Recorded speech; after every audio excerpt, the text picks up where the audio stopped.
Dry fruits আমরা সকলেই ভীষণ খেতে ভালোবাসি, আর শীতকালে তো আমাদের ড্রাই ফ্রুট প্রত্যেকেরই খাওয়া উচিত।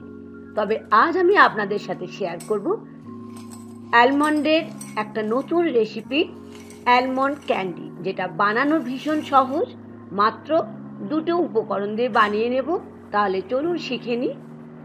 আমি এখানে অ্যালমন্ড নিচ্ছি 1 কাপের মতো, যেটা ওজনে হবে 100 থেকে 150 গ্রামের মতো।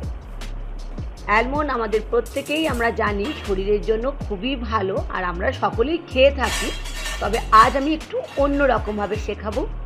গ্যাস ওভেনটা জ্বালিয়ে দিয়ে বসিয়ে নিলাম একটা ফ্রাই প্যান।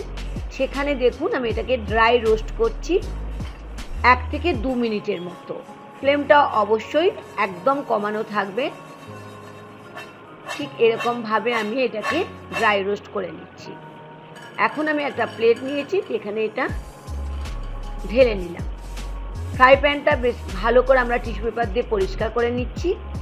আর এখানে নিলাম ছোট চামচের 1 চামচ ঘি। ঘিটা যখন দেবেন বন্ধুরা, অবশ্যই ফ্লেমটা একদম কমিয়ে রাখবেন। ঘিটা যখন ভালো করে গলে যাবে, তখন যে রোস্ট করে রেখেছিলাম অ্যালমন্ডটা, সেটা দিয়ে দিলাম। এখন অ্যালমন্ড বাদামটাকে আমি ভালো করে 1 থেকে 2 মিনিটের মতো লো ফ্লেমে ঘিয়ের সাথে ভেজে নিলাম। নিয়ে নিচ্ছি বড় চামচের 2 চামচ চিনি।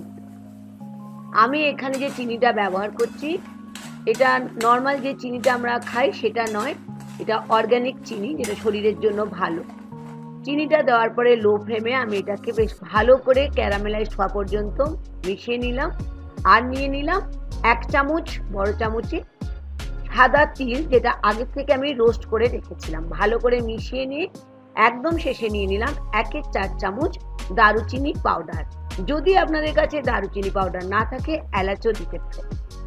তৈরি হয়ে গেল অ্যালমন্ড ক্যান্ডি। গ্যাসের ফ্লেম বন্ধ করে নিলাম। বন্ধ করে আমি একটা প্লেটের মধ্যে নিয়ে নিচ্ছি। আওয়াজটা শুনেই বুঝতে পারছেন কতটা ক্রাঞ্চি হয়েছে, আর খেতে তো ভীষণ রকম ভালো হয়েছে।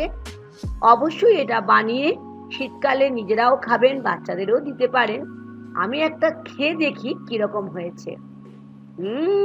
দারুণ হয়েছে। কিন্তু অনুরোধ থাকলো এই ঠান্ডায় অ্যালমন্ড ক্যান্ডি একবার বানিয়ে নেওয়ার জন্য। ভালো লাগলে লাইক আর শেয়ার করতে ভুলবেন না। নতুন বন্ধু হলে কুকিং উইথ মুনমুনের সঙ্গে থাকার অনুরোধ থাকলো। বোতলের মধ্যে রেখে দিতে পারেন 1 বছরের মতো। Thank you.